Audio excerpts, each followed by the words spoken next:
السلام علیکم ورحمۃ اللہ وبرکاتہ۔ سرکار سید الشہداء کا قافلہ مدینے سے مکے اور پھر مکے سے کوفے کے راستے ہوتے ہوئے کربلا کی جانب بڑھنے لگا۔ بالآخر وہ مقام آیا کہ جب امام حسین کا قافلہ اور حر دلاور کا لشکر ساتھ ساتھ چلتے ہوئے نینوا نامی مقام پر پہنچے تو تاریخ بتاتی ہے کہ ایک اسلحہ رکھے ہوئے شخص جو گھوڑے پر سوار تھا وہ دوڑتا ہوا حر کے لشکر سے ملحق ہو گیا۔ یہ ابن زیاد کا وہ قاصد تھا جو حر کے لیے نامہ لے کر آیا تھا۔ اس خط کو دیکھ کر حر نے سرکار سید الشہداء کے سامنے اس خط کو پڑھ کر سنایا اور کہا کہ اس خط کا مفہوم یہ ہے کہ حسین جہاں کہیں بھی پہنچے ہیں ان کے ساتھ سختی شروع کر دو اور ان کو کسی بے آب و گیاہ میدان میں اترنے پر مجبور کر دو۔ امام نے فرمایا کہ ہمیں غازریہ، نینوا یا پھر شفیہ میں قیام کرنے دو۔ حر نے انکار کرتے ہوئے کہا کہ اب میرے ہاتھوں میں کوئی اختیار نہیں، اگر میں نے آپ کے ساتھ نرمی برتی تو یہ جاسوس جو خط لے کر آیا ہے میرے متعلق ابن زیاد کو خبر دے دے گا۔ ابھی یہ گفتگو چل ہی رہی تھی کہ زہیر ابن قین سرکار سید الشہداء کے نزدیک آ کر کہتے ہیں، آقا ابھی لشکر کم ہے، آپ حملہ کریے تاکہ اس لشکر کو ختم کر دیا جائے، وگرنہ ایک بڑا لشکر جب ان کی مدد کو پہنچے گا تو پھر ان سے جنگ کرنا مشکل کا کام ہوگا۔ سرکار سید الشہداء نے حضرت زہیر کے ان کلمات کو سننے کے بعد ارشاد فرمایا، ما کنت لا بدعہم بالقتال، میں کبھی ان کے ساتھ جنگ میں پہل نہیں کروں گا۔ اس کے بعد امام نے حر کو خطاب کرتے ہوئے فرمایا، بہتر ہے کہ کچھ اور آگے بڑھ کر ٹھہرنے کے لیے کسی زیادہ مناسب جگہ کا انتخاب کریں۔ حر نے آپ کی تجویز سے اتفاق کیا اور دونوں قافلے آگے بڑھنے لگے یہاں تک کہ کربلا پہنچ گئے۔ یہاں پہنچ کر حر کے لشکر نے یہ دیکھتے ہوئے کہ یہ جگہ فرات سے نزدیک ہے اور پڑاؤ کے لیے مناسب ہے، امام کو مزید آگے بڑھنے سے روک دیا۔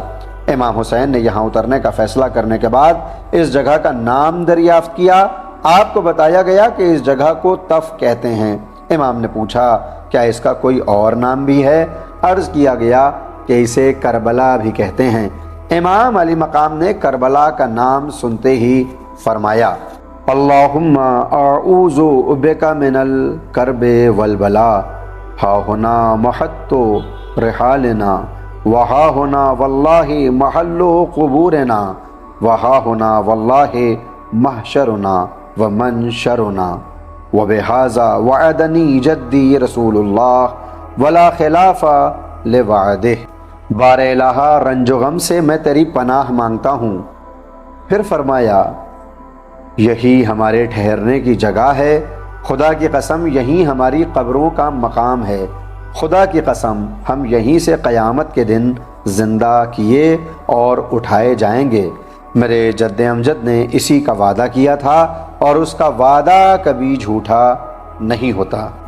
کربلا کے میدان میں پہنچنے کے بعد سرکار سید الشہداء نے اپنے تمام اصحاب کو جمع کیا اور جب سارے اصحاب جو موجود تھے جمع ہو گئے تب امام علی مقام نے ایک خطبہ ایراد فرمایا اور کچھ اس طرح سے آپ نے کلمات کو جاری رکھا، معاملات نے ہمارے ساتھ جو صورت اختیار کر لی ہے وہ آپ کے سامنے ہے، یقیناً دنیا نے رنگ بدل لیا ہے اور بہت بری شکل اختیار کر گئی ہے، اس کی بھلائیوں نے منہ پھیر لیا ہے اور نیکیاں ختم ہو گئی ہیں، اور اب اس میں اتنی ہی اچھائیاں باقی بچی ہیں جتنی کسی برتن کی تہ میں باقی رہ جانے والا پانی۔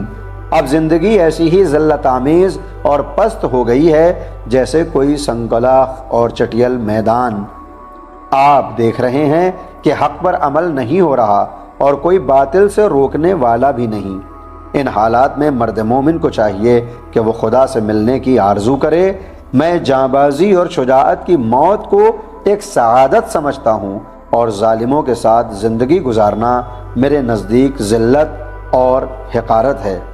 امام علی مقام نے اس کے بعد بھی اپنے بیان کو جاری رکھا اور فرمایا، لوگ دنیا کے غلام ہیں اور دین صرف ان کی زبانوں پر رہتا ہے، یہ بس اس وقت تک دین کے حامی ہیں جب تک ان کی زندگی آرام و آسائش سے گزرے، اور جب امتحان میں ڈالے جائیں تو دیندار بہت کم رہ جاتے ہیں۔ امام علی مقام نے اس خطاب کے ذریعے سے دنیا کی رنگینیوں اور دنیا کی بے وفائیوں کے اوپر بھی اشارہ فرمایا اور اپنے اصحاب کے لیے بھی آنے والی صورتحال کو بیان کر دیا، لیکن وہ چاہنے والے بھی ایسے تھے کہ جنہوں نے اپنی جان کے ہدیے کو پیش کرتے ہوئے قیامت تک کے لیے امام حسین کے شہدائیوں میں اپنا نام لکھا کر اپنے آگے علیہ السلام لکھوا لیا۔ خدا سے دعا ہے کہ ہمیں بھی اپنے زمانے کے امام کی خدمت کا موقع ملے۔